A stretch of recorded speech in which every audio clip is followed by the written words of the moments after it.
Entre las montañas del suroeste antioqueño existe un lugar donde la naturaleza parece hablar con el alma de su gente. Un lugar lleno de historia, de tradiciones y de recuerdos que el tiempo no borra. Ese lugar es Tarso, un territorio mágico por naturaleza. No solo por la belleza de sus paisajes, sino por la calidez de su gente, por su espíritu campesino y por las historias que nacen y se cuentan en cada esquina. Aquí, las calles alguna vez fueron de piedra, y por ellas caminaron generaciones enteras, dejando huellas que todavía se sienten en la memoria del pueblo.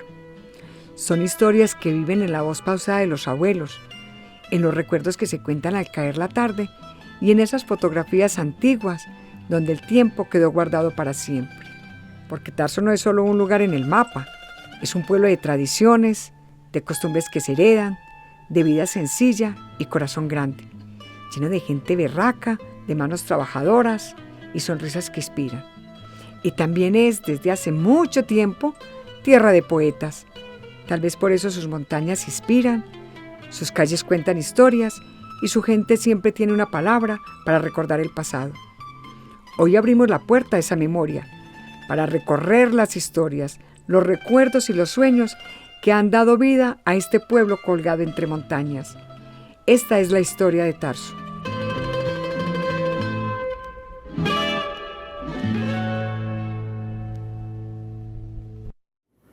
Desde un tétrico hospital donde se hallaba internado, casi agónico y rodeado de un silencio sepulcral, con su ternura habitual, la que siempre demostró, quizá con esfuerzo no, desde su lecho sombrío. Hombre, bien, gracias a Dios, me ha ido bien. Más que estamos ahí aliviaditos. Yo nací en la vereda de Sinaí. Me bautizaron en Pueblo Rico. De Pueblo Rico a los 8 años me vine para Tarso. Yo sí aprendí a escribir y a defenderme, medio defenderme, pero yo no estudié. No, mi infancia fue una infancia, no digamos que fue una infancia pobre, pero de una alegría que cuando eso la gente vivíamos todos muy bueno, había mucha comprensión entre los padres y los hijos, esa juventud también levantada. El año que nací fue junio, julio, agosto, el 8 de agosto, nací. Cuando pensamos en Tarso, evocamos un pueblo bello, donde la gente es familia y sus calles hogar, pero no siempre fue así. Nuestro pueblo nació de lo sencillo, de lo que daba la tierra y de las manos que lo construyeron, con barro, con madera y calles de piedra que guardaban los pasos de quienes soñaban un futuro. Eran tiempos humildes, pero llenos de vida, porque el verdadero valor no estaba en lo material, sino en el amor con el que todo fue levantado. Esta historia aún vive en la memoria. Lo que viene es Tarso contado por sus voces, por quienes nacieron con él y crecieron a su lado. Yo tengo recuerdos muy bonitos de Tarso. Pues cuando Tarso era... Se puede decir que todas las casas eran en bareque o esterilladas, o en fin, así por lo regular.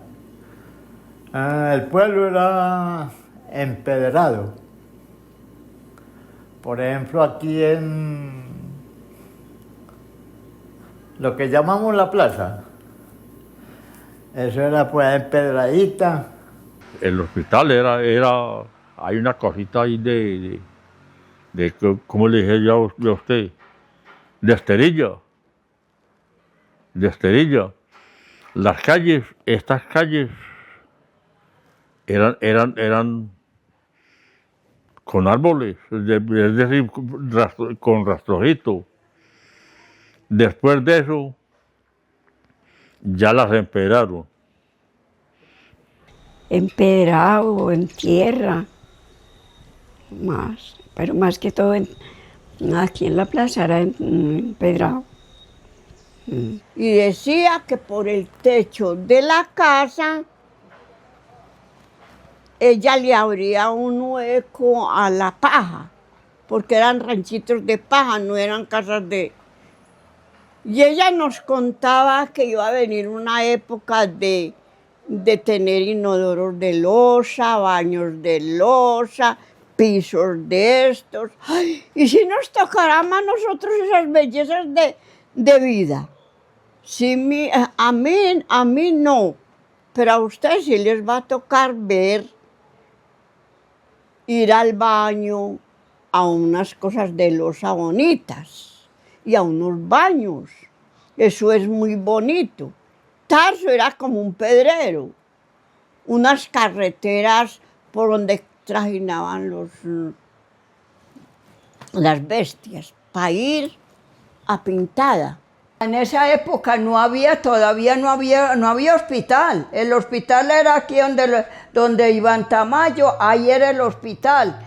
Y ahí no habían sillas, no habían médicos, no habían sino una enfermerita que había ahí para atender los casos de emergencias, así, casitos así, más bien que no fueran de mucha importancia. Y bueno, ay, cuando un día le mocharon un dedito a una hija mía, ay, bendita de mi Dios. Cuando llego yo y me siento en ese murito allá, es que a tener la hija, cuando llega esa enfermera y le pone esa aguja a Araceli en ese dedito. Ay, cuando pego yo ese grito, es que ay, y la aflojé, y plum, ay, quedó. Porque yo me desmayé, yo no me di cuenta de más nada, y no que ahí quedé desmayada en el banco, y ya no supe que cuando le cosieron el dedo a la muchacha, ni no. Más bien era estas callecitas por aquí eran más bien pantanosas, yo recuerdo.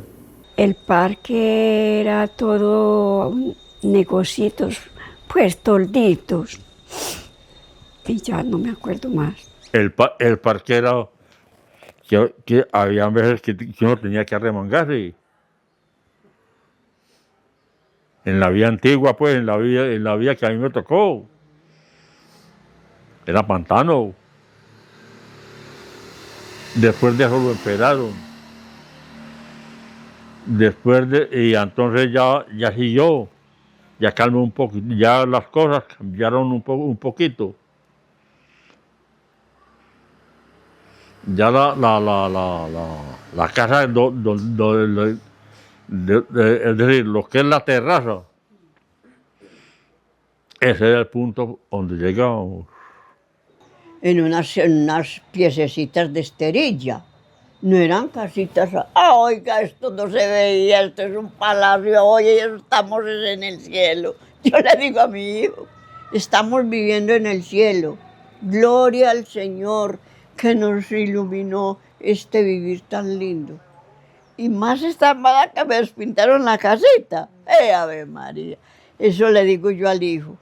Hijo, Jairo, ¿cierto que estamos en la gloria? Si más estamos en la gloria, me dice él. Si más estamos en la gloria.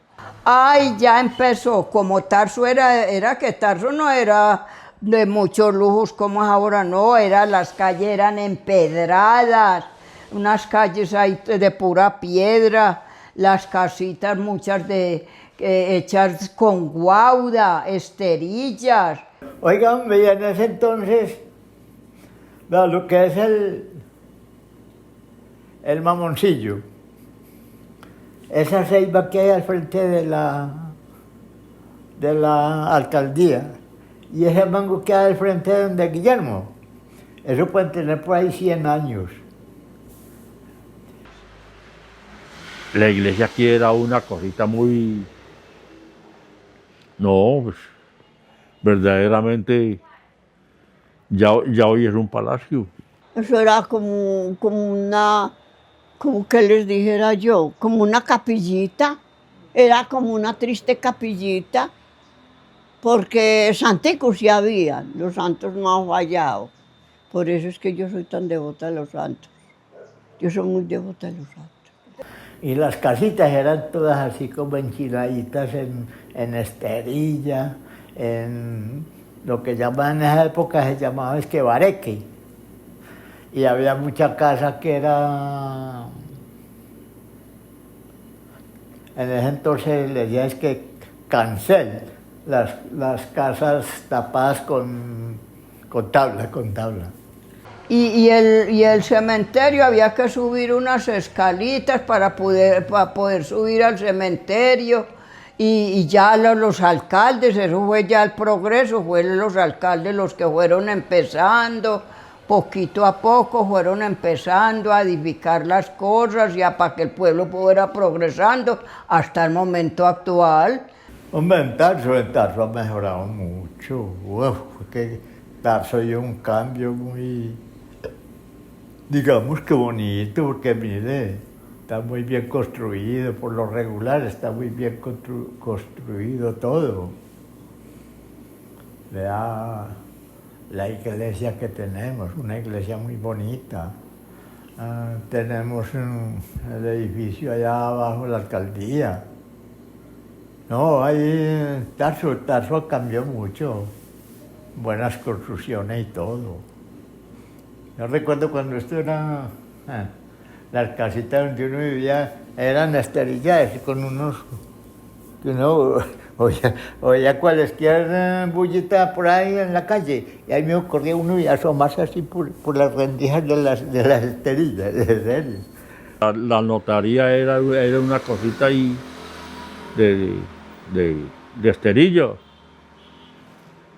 Y el juzgado, no, el juzgado era una casita ahí de esterilla y que llegaba la gente y por los huecos se veía. Sí, así era la cosa. Cada época deja su huella. La ropa, los gestos, las miradas discretas hablaban de una juventud distinta. Los amores nacían con cuidado bajo la mirada atenta de los padres, pero el corazón encontraba caminos, en bailes a escondidas, en encuentros breves, en sonrisas que decían más que las palabras. Pero incluso en medio de las reglas, la juventud siempre encontraba su forma de vivir.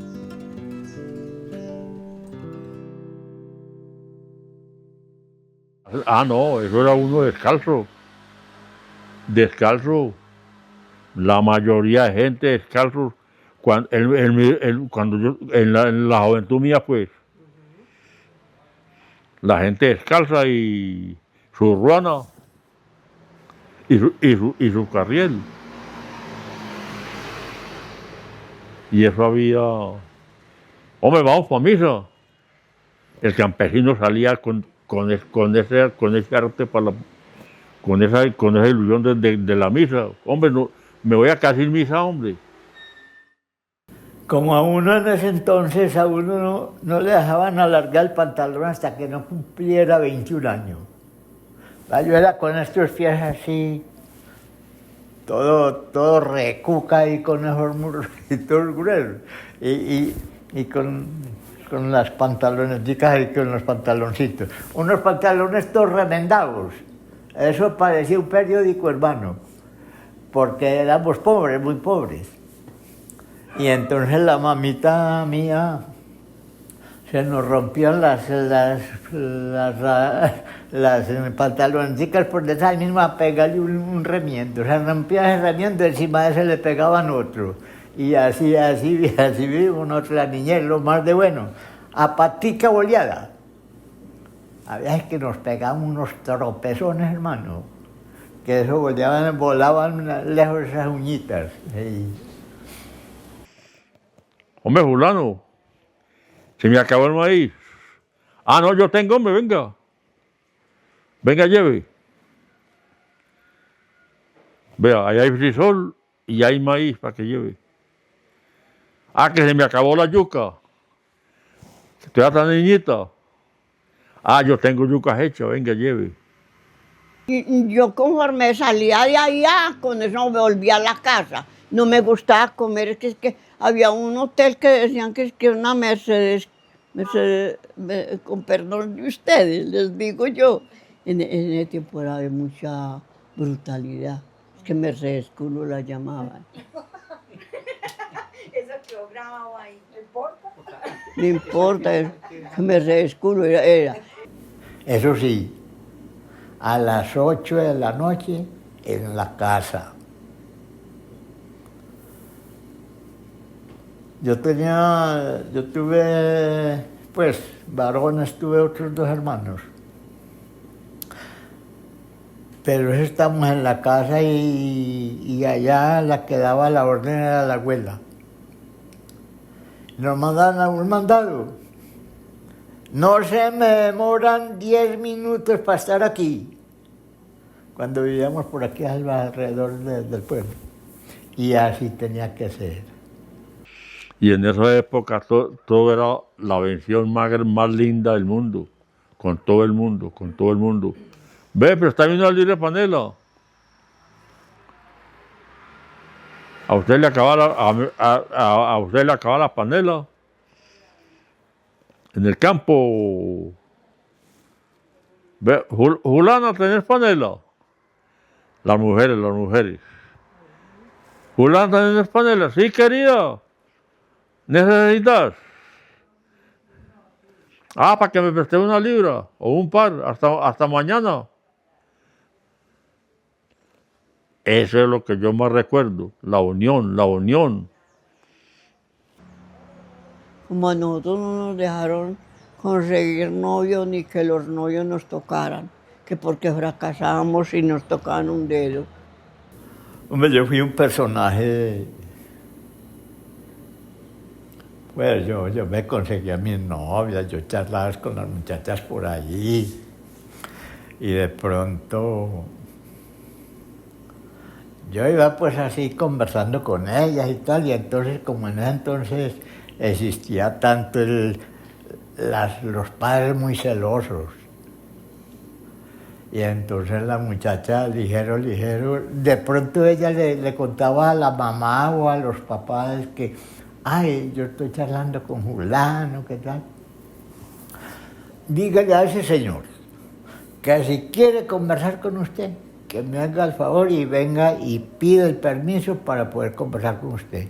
Y tiene que venir a hacerle visita aquí a la casa. En la calle no haya... ¿Con quién está conversando usted? Que con este muchacho Carlitos. Ave María Purísima. Ave María Purísima. No se me vaya a enredar con ese hombre, por Dios. Entonces, la señora era muy celosa, no, muy celosa. Eso era hasta divertido. Hey. Se miraban y se gustaban y ya el muchacho bajaba y las veía por ahí y ya ellas también les coqueteaba y salieron que es que a bailar. Cuando estás pillada. Y salí yo. Yo cuando las vi que salieron todas contentas las tres niñas, 3 o 4, María, Marta, Marlene y vos. Salieron. Y yo me fui y me escondí tras de un taxi. Y la Marta era muy astuta, la más chiquita. Era blanca, ella carirredonda. Y se escondió detrás de un carro a pistearlas a ellas allá al Chuzo, allá donde iban a bailar, donde salieron a bailar con los muchachos, que eran Marlene y ella y Ana María. Y la muchachita pisteando, y a mí no me puso cuidado cuando yo salí de la iglesia, bajé las escalas y me achanté tras del carro. Cuando empezaron estas pilladas, ahí mismo le eché mano a la colita de aquella. Pero vea, uno se mantenía comiendo plátanos sancochados y con agua dulce, y se mantenía uno, vea, con fuerzas para trabajar y sin pereza, hermano. Uno en ese entonces era sin pereza.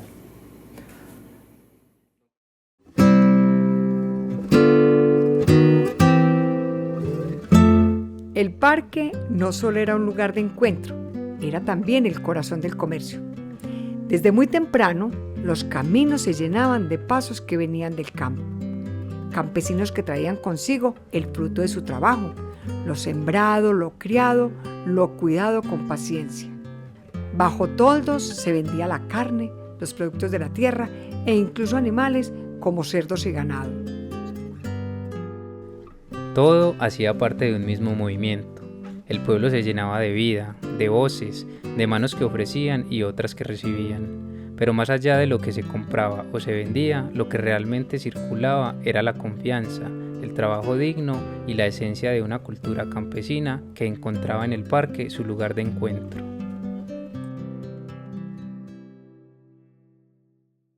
Hombre, entonces el comercio era muy bueno. Para mí era muy bueno el comercio.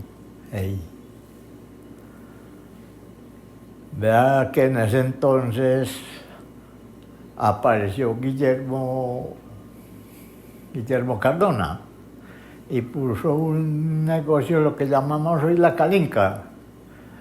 Él puso un almacén ahí, pero eso el día sábado, el día domingo no se le vaciaba puso un almacén y sastrería. Ahí trabajó este señor Oscar Herrera. Trabajó con Guillermo allí en esa Calinca. Muy bueno. Ey, yo recuerdo. Porque el almacén, yo no sé si todavía estará, allá donde es el de Guillermo Cardona. Él puso un almacén, eso sí me acuerdo. Él vino de Venecia o yo no sé de dónde, y puso un almacencito, una sastrería. Y yo me acuerdo que el primer pantalón que hicieron fue un pantalón que le mandé a hacer a Carlos Villegas. Valió 15 centavos. Y los productos se vendían dentro de la misma caseta. Pero ¿qué pasaba? Que no era tanto como por venderlos. No era tanto como por venderlos, sino como por darle, para que el sector de cada vereda fuera cogiendo impulso y ya, entonces, ya lo que necesitaban, ya lo pedían a esa vereda. Y por la tarde, cuando ya se terminaba la fiesta, regalaban todo lo que quedaba en las casetas, eso lo regalaban a la misma gente del pueblo. Llegaban y traían, yo era la de menos y llevaba una bolsa y traía mi buena bolsada. Venían con su buena canastota en la cabeza, con de todo, frutas, de todo, andaban ellas. Pero eso era muy bonito, cuando eso era todo empedrado. Había una señora que vendía la morrilla.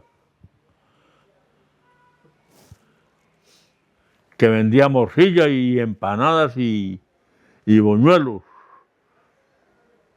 aquí en esa ceiba. Entonces todos los que vivíamos en el campo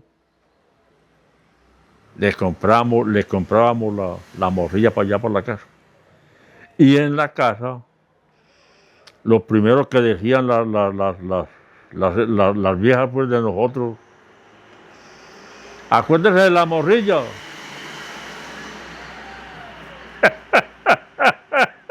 Y acuérdese de la morrilla. Lo que llamamos, por ejemplo, las tiendas, carnicerías. Las carnicerías las sacaban el día sábado, hacia alrededor del parque. Y ahí todo carnicero tenía su toldito ahí, una mesa con las carnes ahí tendidas, tenía sus toldos. Otros, por ejemplo, aquí había un señor,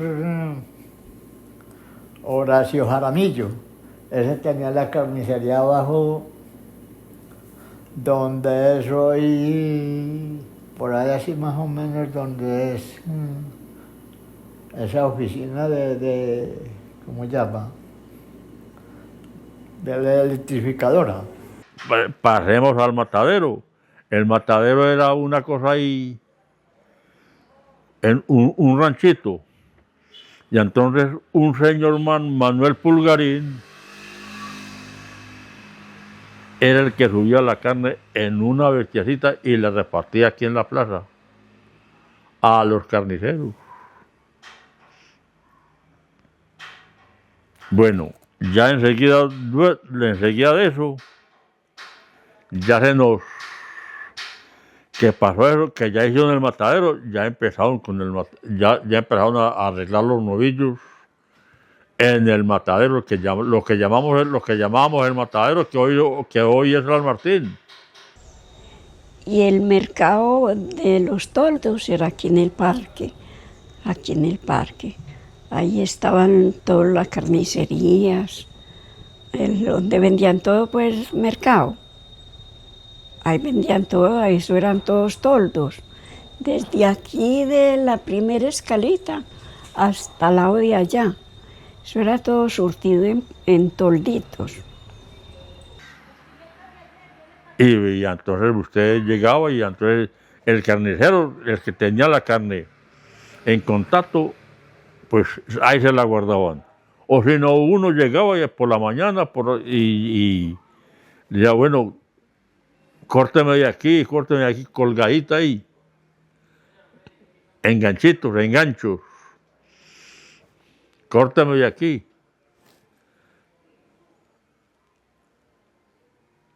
Y entonces esa carne no era en bolsas, sino en hojas de biau.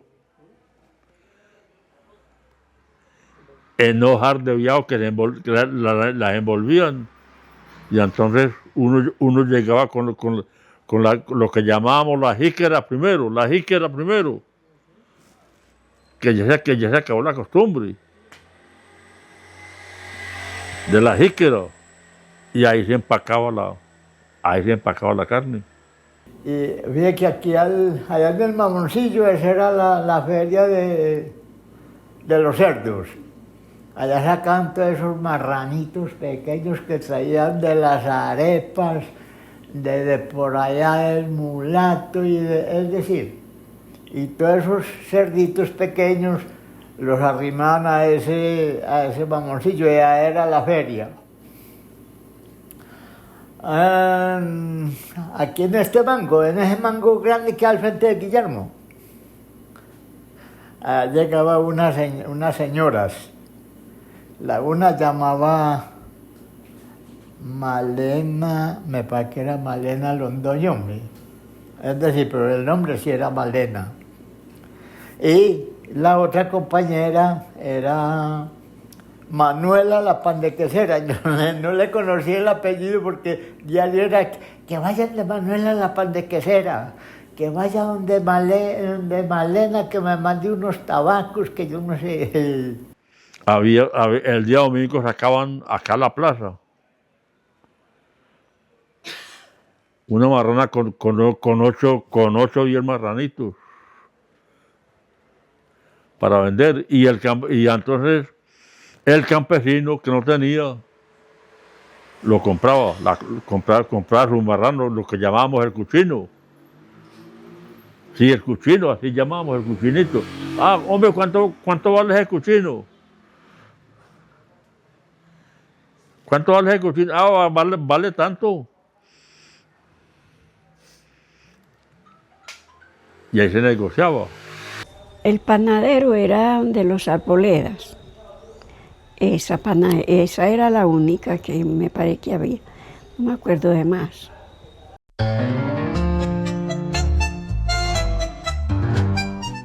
En el parque había un lugar muy especial que todos recuerdan. De 2 pisos, sencillo, pero lleno de vida. Abajo, una tienda donde nunca faltaba el tinto, las conversaciones largas y las pausas del día. Arriba, el billar, un espacio para distraerse, para mirar el pueblo desde otra altura. Y siempre de fondo, la música saliendo de aquella rocola que marcaba el ritmo de los días. El kiosco hoy ya no está, pero quienes lo vivieron aún lo nombran con cariño, como si al hablar de él regresaran por un instante a este lugar. Lo que sí tenía Tarso de mucha movención era un kiosco.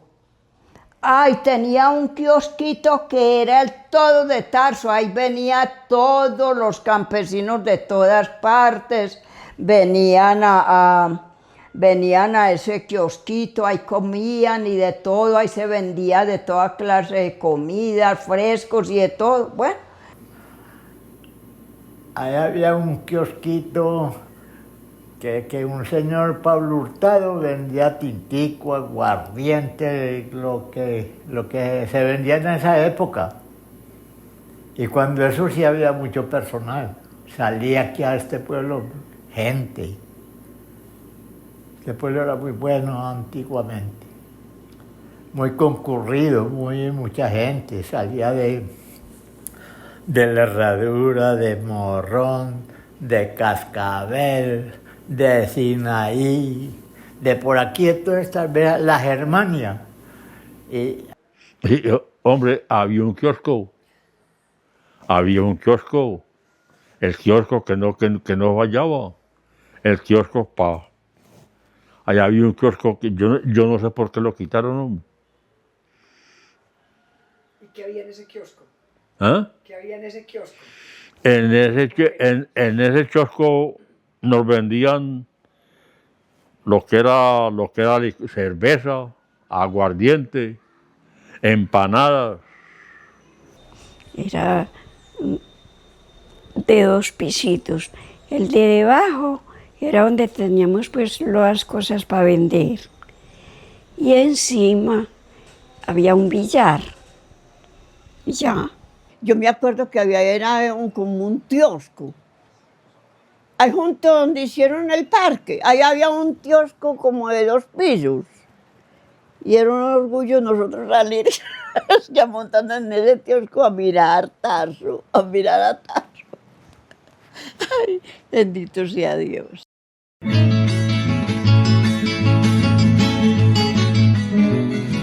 Moverse no siempre fue fácil.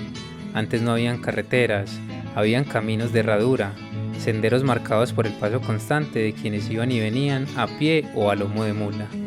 Viajar era todo un recorrido, incluso una aventura. Para tomar el ferrocarril había que cruzar el río en balsa, como si cada trayecto comenzara mucho antes de partir. Pero con el tiempo el camino se transformó en carretera y el andar se convirtió en rodar. Y entonces llegaron ellos, el primer carro, el primer bus, momentos que llenaron al pueblo de asombro y de una alegría difícil de olvidar. Yo me acordaba de que nosotros salíamos a pie. ¿De dónde? De por allá. Yo no conocía Tarso ni Gariconia, nada. Nosotros no conocíamos sino esa vereda donde mi mamá nos tuvo. Y para confesarnos iban los sacerdotes, iban misioneros, niños así, estudiantes a confesarnos por allá en esas montañas. Y nos traían al pueblo.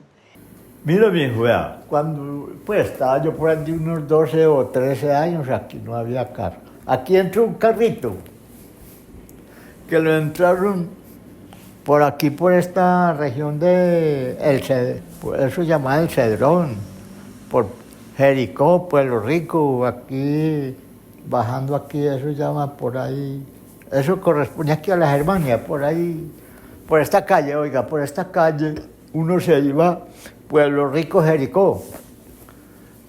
Por ahí, dentro de un carrito aquí, un Toyota, me parece que era como un Toyota, no estoy bien seguro. Y ¿sabe quién lo trajo? Un señor que llamaba Evaristo González. Ese fue el que trajo como el primer carrito aquí, recuerdo yo pues. Yo creo que más adelante no hayan traído carro acá. Ellas me contaban que se iban en bestia, de aquí hasta Medellín, porque no había transporte.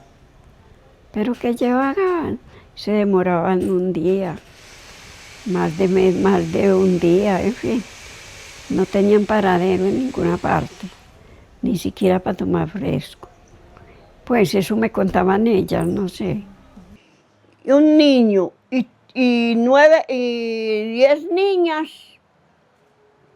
las echaba él entre un canastro grande donde cogían maíz y se las echaba aquí a la espalda y salíamos desde Morrón caminando hasta la bodega.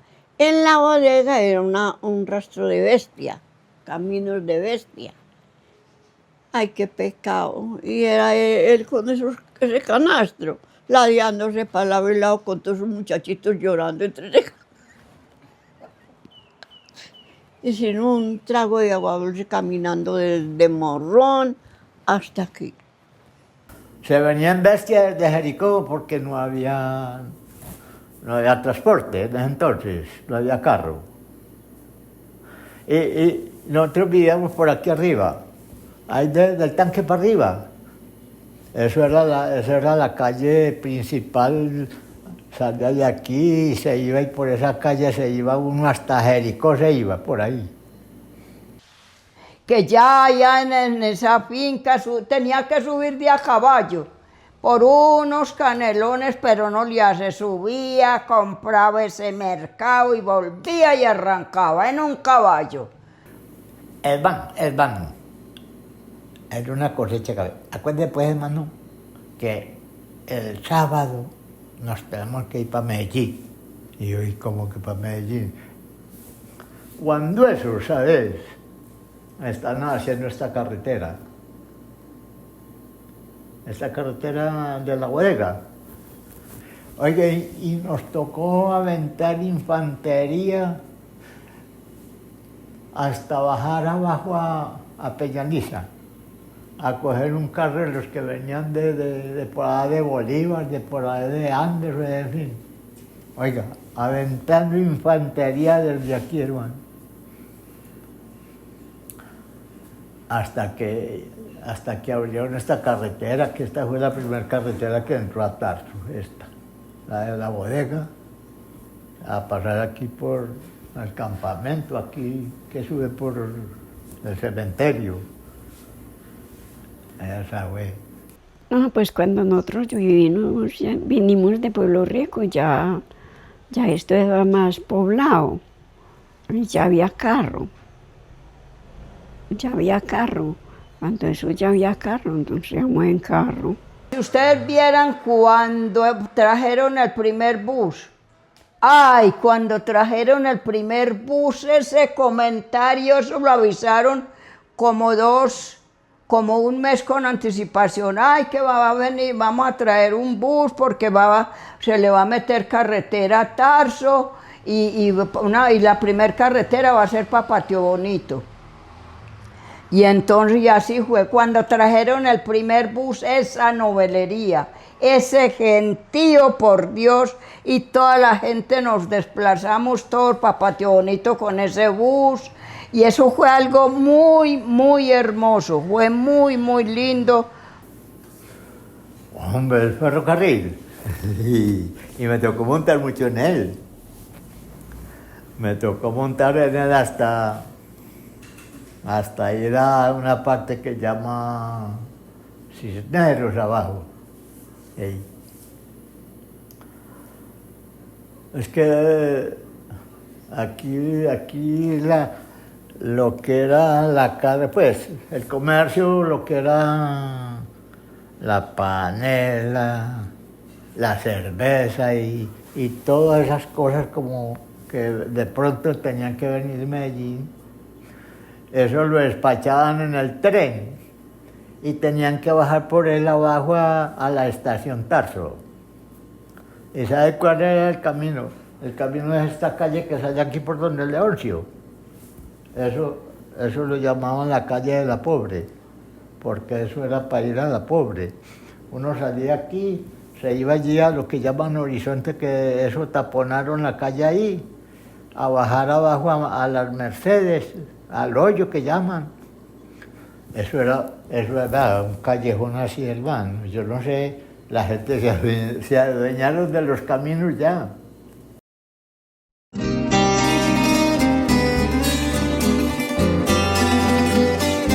El trabajo era parte de la vida desde muy temprano.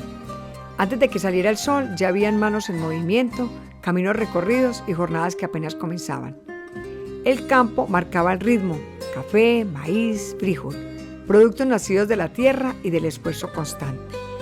Los hombres trabajaban la tierra y las mujeres con igual entrega sostenían el hogar y alimentaban a quienes estaban en la jornada. Cada uno desde su lugar hacía parte de una misma historia. No era fácil, pero había algo que nunca faltaba: la fuerza, la constancia y el orgullo de trabajar por lo propio. Vea, me tocó un tema bueno, porque ¿cómo te parece? El trabajo en ese entonces era tirar asadón, machete, coger café.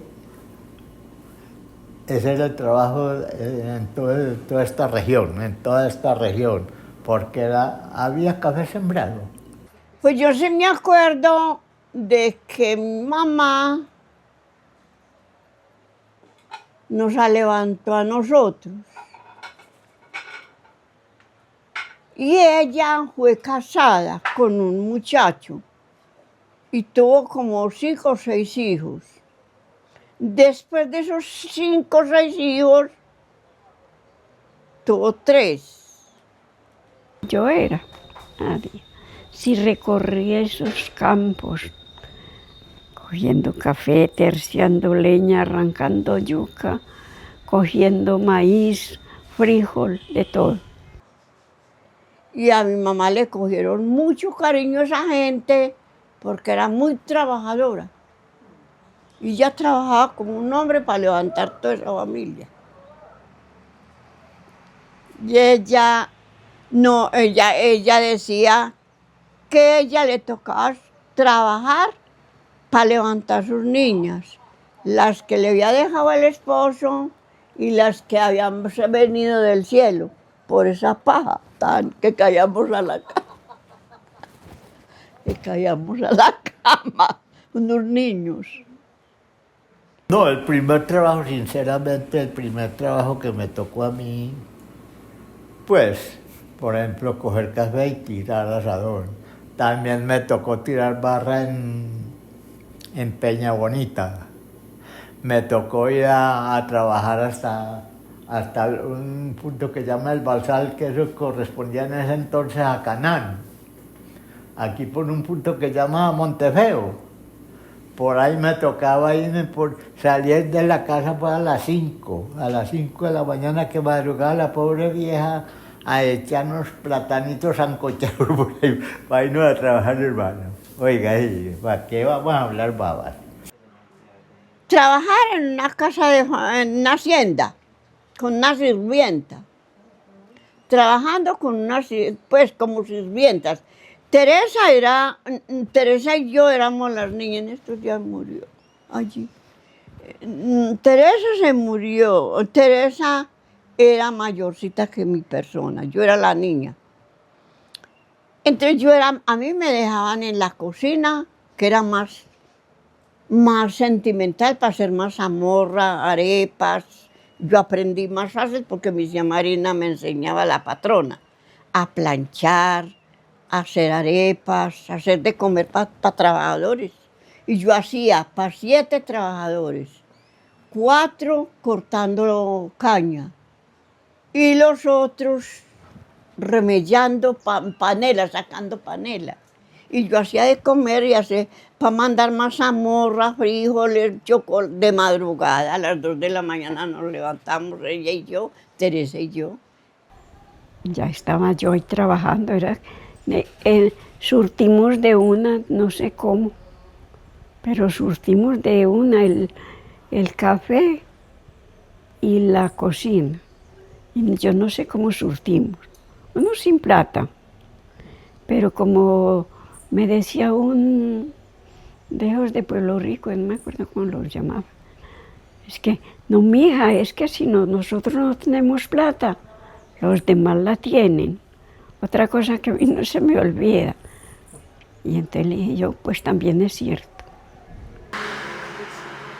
Yo aporté mucho para Tarro con la música, porque en ese entonces nos buscaban para toda parte, para festivales, para ayuda para el pueblo. Hoy todavía me reclaman tanta gente. Ay, doña Rosita, el frijoles, mazamorra, el sancocho, no sé qué, el mondongo, todo eso me lo reclaman. Qué pecado. Y yo me siento tan orgullosa. Y porque yo vivía tan bueno.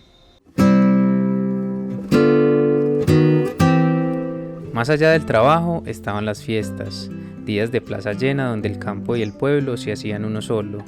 Pero esas fiestas no eran solo baile, tenían alma de convite y manos de constructor. Cada reinado, cada caseta levantada sumaba un esfuerzo para terminar el templo o darle vida a un nuevo rincón de nuestra tierra. En Tarso, la alegría siempre fue el motor del progreso, porque celebrábamos lo que éramos para construir juntos lo que soñábamos ser. Hacían unas fiestas, es que fiestas pro templo. Esa gente así, vea. Eso ahí, donde está el parque. Hacían unas, ¿cómo le llamamos? Pues, pongámosle a eso casetas. Pero eso era en Guauda y le ponían, por decir algo, le hacían un techo como con hojas de plátano, en fin, hacían un techo y eso quedaba muy bueno. Y ahí llegaba toda la gente, hacían almuerzos, es decir, ahí sí hacía de todo. Muy bueno, muy bueno. Entonces hacían unas casetas para el campesino, hacían unas casetas a todo alrededor de la plaza. Y dentro de cada caseta representaba un campesino. Ese campesino entraban en unos carritos. Nombraban una niña de reina. Esas fiestas pro templo eran muy buenas, hombre. Habían unos, pero de aquí, del pueblo, unos guitarristas, hombre. Unos tipleros, unos guitarristas que me recuerdo yo y llamaban Arcadio Soto, Arturo Borges, Arsenio Borges. Oiga, esa gente para tocar una guitarra, eso era cosa muy hermosa, hombre, muy bueno.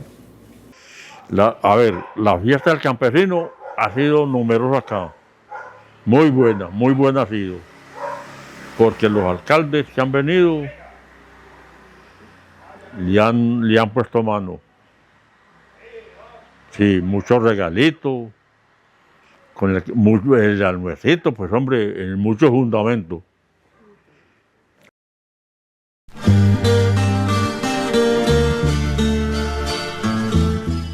Miramos atrás no para quedarnos en el ayer, sino para entender por qué amamos tanto esta tierra, por los que estuvieron, por los que estamos y por los que vendrán a caminar en estos senderos.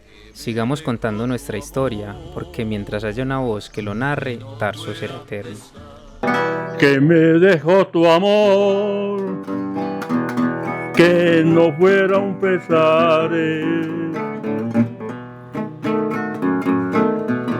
¿Y acaso tú me diste un momento de felicidad?